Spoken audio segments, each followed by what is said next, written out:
हम्म। अभय अग्रवाल साहब, एक आम सहमति यहाँ बन के दिख रही है कि बाजार में अभी भी गिरावट जारी रह सकती है। जो नए निवेशक हैं थोड़े से दिन और इंतज़ार कर लें। जब दो लोग तीन लोग सहमत हैं तो उम्मीद करता हूँ कि आप भी शायद सहमत ही होंगे, कि आपकी कोई अलग राय है इसमें। नहीं, देखिए, हमने अक्टूबर के पहले हफ्ते में अपना एक जो इन्वेस्टर लेटर हम क्वार्टरली पब्लिश करते हैं वो पब्लिश किया था, और उसमें हमने जो चैनल चेक्स किए थे उसके पहले सितंबर के महीने में फेस्टिव सीजन की स्टॉकिंग के बारे में समय पे, तो हमने देखा था चैनल्स में बहुत वीकनेस है, इन्वेंट्री बहुत ज़्यादा है। तो हमारा एस्टिमेट ये था कि जो निफ्टी का जो फोरकास्टेड ईपीएस है 1260 रुपए का, वो मीट नहीं होगा अर्निंग सीजन में, और वो कटेगा। और वो हमारा एक्सपेक्टेशन था कि वो 1200 के तक लेवल पे आएगा। और इसकी वजह से हमने एक रीस्टेटेड टारगेट नहीं पर एस्टिमेट किया था कि निफ्टी की फेयर वैल्यू है 21,600 पे, और ये उस समय है जब 24,000 के ऊपर था निफ्टी इंडेक्स। और हमारा एनालिसिस कोई प्रिडिक्टिव नहीं था, ये था कि जो रियलिटी में जो कंजम्पशन स्लो डाउन है उसका इम्पैक्ट अर्निंग्स पे आएगा, और इम्पैक्ट अर्निंग्स पे आएगा तो वैल्यूएशन पे भी आएगा, और वैल्यूएशन पे आएगा तो जो फेयर वैल्यू है वो डाउनवर्ड एडजस्ट होगी। अब जो रिजल्ट्स आए हैं वो एक्चुअली एक्सपेक्टेशन से खराब हैं। तो हमने जो एक्सपेक्ट किया था, जब अर्निंग सीजन स्टार्ट हुआ था, तो ये एक्सपेक्टेशन थी कि जो निफ्टी की अर्निंग्स है वो 10% बढ़ेंगी।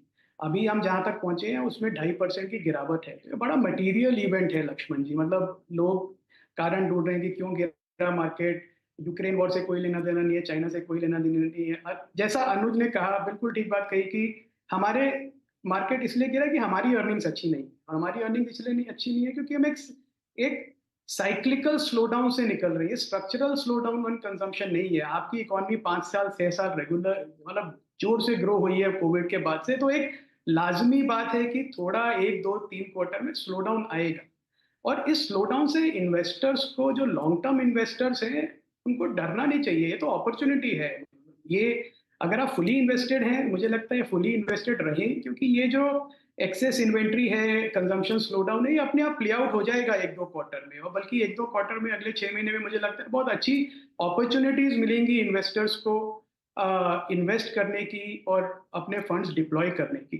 तो जो लंबे अवधि के इन्वेस्टर्स हैं लक्ष्मण जी, उन्हें इस में बिल्कुल कोई घबराने की बात नहीं है। ये साइक्लिकल स्लो डाउन्स हैं, ये होते हैं हर 4 5 साल में, और ये मौका देते हैं इन्वेस्टर। अगर तेजी का मार्केट रहेगा, रोज ऊपर जाएगा, तो फिर खरीदना भी मुश्किल हो जाएगा इन्वेस्टर्स के लिए। और ये वैल्यूएशन एडजस्टमेंट होगी डाउनवर्ड, तो एफपीआईज को भी इंटरेस्ट आएगा कि हाँ, अब देखिए रुपये भी डिप्रिशिएट हो गया, अट्रैक्टिव है अब, मार्केट भी करेक्ट हो गया, वैल्यूएशंस भी कर रहे, तो पैसा वापस आएगा। तो इसमें मुझे लगता है कि रादर देन वरी कि ये मार्केट गिरा, कहाँ गिरेगा, कितना और गिरेगा, फिर क्या हो जाएगा, उससे ज्यादा इंपॉर्टेंट है कि इन्वेस्टर्स डिसाइड करें कि उनको कहाँ इन्वेस्ट करना है, कि अगले 5 साल के लिए पैसा बनाना है तो कहाँ पे मौके हैं अभी जो मार्केट उन्हें। इस पे चर्चा करेंगे अभय अग्रवाल साहब, लेकिन आपने एक बड़ी बात कही कि अर्निंग एक बहुत बड़ा कंसर्न है। अर्निंग मतलब कि कंपनियां कमाई कितना कर रही हैं और कहां से कमाई हो रही है। तो कंपनियों के अर्निंग्स में जो गिरावट देखने को मिली है, सबसे बड़ी चिंता यह है कि वो कंज्यूमर ड्यूरेबल सेगमेंट में गिरावट देखने को मिली है, जो साफ तौर से दर्शाता है कि जो लोगों के पॉकेट में पैसा जाता है वो पैसा खर्च करते हैं। सबसे पहला जो खर्च होता है वो खाने पीने के सामान पे, फिर कंज्यूमर ड्यूरेबल्स पे, वहाँ पे लोग खर्च नहीं कर रहे हैं। तो ये एक ज़्यादा बड़ी चिंता है क्या अभय साहब? क्योंकि कंपनियों का ओवरऑल अर्निंग्स का गिरना अलग बात है, लेकिन कंज्यूमर ड्यूरेबल्स की कंपनियों का अर्निंग्स का गिरना एक व्यापक तरीके से एक कह सकते हैं कि एक मंदी की तरफ इशारा करता है। कि मैं इसको 2 हिस्सों में जवाब को बांटूंगा लक्ष्मण जी। पहला जो आपका सवाल है कि जो 2 तरह के आइटम्स कंज्यूम करती है पब्लिक, मुझे नहीं लगता कि कोई कम खा रहा है या कोई कम खाने पे स्पेंड कर रहा है या कपड़ों पे स्पेंड कर रहा है। एक जब इकोनॉमिक स्लो डाउन होता है तो लोग अपना कंजम्पशन का पैटर्न चेंज कर देते हैं। तो जो नेशनल लेवल ब्रांड है उनसे शिफ्ट करके लोकल ब्रांड पे आ जाते हैं, 5 10% का डिस्काउंट मिलता है, उसका वो फायदा उठाते हैं, क्योंकि उस समय मूड नहीं होता, सेंटिमेंट नहीं होता है कि बड़ा कंजप्शन करे। तो अगर बड़ी कंपनीज है, नेशनल लेवल के ब्रांड्स हैं, वो ये कंप्लेन कर रही हैं, ब्रिटानिया जैसी कंपनी की अर्बन स्लो डाउन है, ये स्लो डाउन सेक्टर का स्लो डाउन नहीं है। क्योंकि जो कंज्यूमर है वो, अगर वो बिस्किट खा रहा है वो उतने ही बिस्किट खा रहा है, वो पर लोकल ब्रांड के या अनब्रांडेड बिस्किट खा रहा है पैसा बचाने के लिए। तो और पर जहां ज्यादा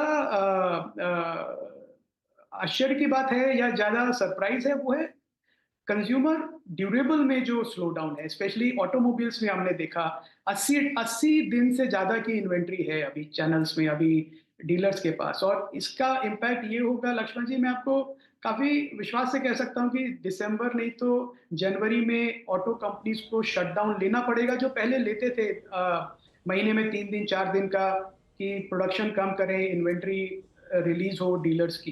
तो ये जो इन्वेंट्री है 80 दिन की ज्यादा की, बहुत एक्सेप्शनल है, मैंने नहीं देखी। मतलब कोविड के टाइम पे मैं देखा था 70-75 दिन की इन्वेंट्री, घबराते थे।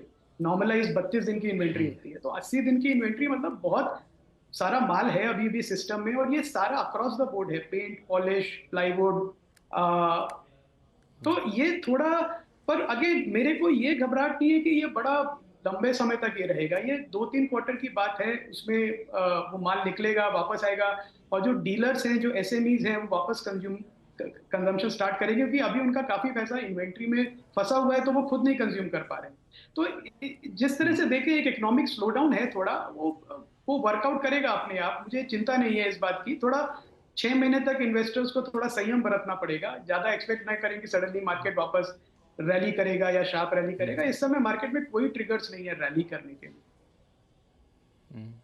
बिल्कुल। अनुज सिंघल साहब, आपसे मैं समझना चाहूँगा, जो अर्निंग को लेकर हर कोई चिंता जता रहा है, तो कई कंपनियों के अर्निंग्स अभी आए हैं, रिजल्ट आए हैं, तो कहीं कुछ पॉजिटिव होप दिख रहा है क्या किसी एक सेगमेंट में, किसी एक सेक्टर में, जहाँ पे अर्निंग्स सुधरते हुए दिख रहे हैं और इससे एक नई उम्मीद जग रही हो? आईटी एक सेक्टर है जहाँ पर अर्निंग्स काफ़ी शानदार रही हैं। एक आध कंपनी को छोड़ दें तो, और मिड कैप आईटी में तो बहुत ही शानदार अर्निंग्स नहीं है लक्ष्मण जी। तो ये एक सेक्टर है, प्लस यहाँ विजिबिलिटी भी स्ट्रांग है। डोनाल्ड ट्रंप के आने के बाद डॉलर स्ट्रांग हुआ है, तो उसका एक क्लियर कट फैक्टर है। ये एक सेक्टर है। और सेलेक्टिवली प्राइवेट बैंकों में और इवन पीएसयू बैंकों में लक्ष्मण जी काफ़ी हद तक नंबर्स अच्छे आए हैं। जसप्रीत जी, यहाँ पे आईटी सेक्टर में थोड़े से अर्निंग्स सुधरे हैं, जैसा कि अनुज जी कह रहे थे, बैंकों में थोड़े से अर्निंग्स के पॉजिटिव संकेत मिले हैं। तो इन सेगमेंट में क्या लोगों को थोड़े से पैसे लगाने शुरू कर देने चाहिए? लक्ष्मण जी जसप्रीत जी, आवाज आ रही है मेरी? yes okay yeah that's हमारे भी वो टॉप 2 सेक्टर्स हैं। बैंकिंग हमारे लिए पूरा बैंकिंग सेक्टर है, मतलब बीएफएसआई जिसे कहते हैं, बिकॉज उसके अंदर हमारे जो फेवरेट रहे हैं पिछले 2-3 सालों से, वो नॉन लेंडिंग ज्यादा रहे हैं, बिकॉज उसमें थोड़ा स्ट्रक्चरल और टेलविंड्स हैं, सेक्युलर स्टोरीज हैं, जिसमें डिपॉजिटरीज आ जाती हैं, ब्रोकर्स आ जाते हैं, इंश्योरेंस कंपनीज आ जाती हैं, द इंश्योरेंस और अलाइड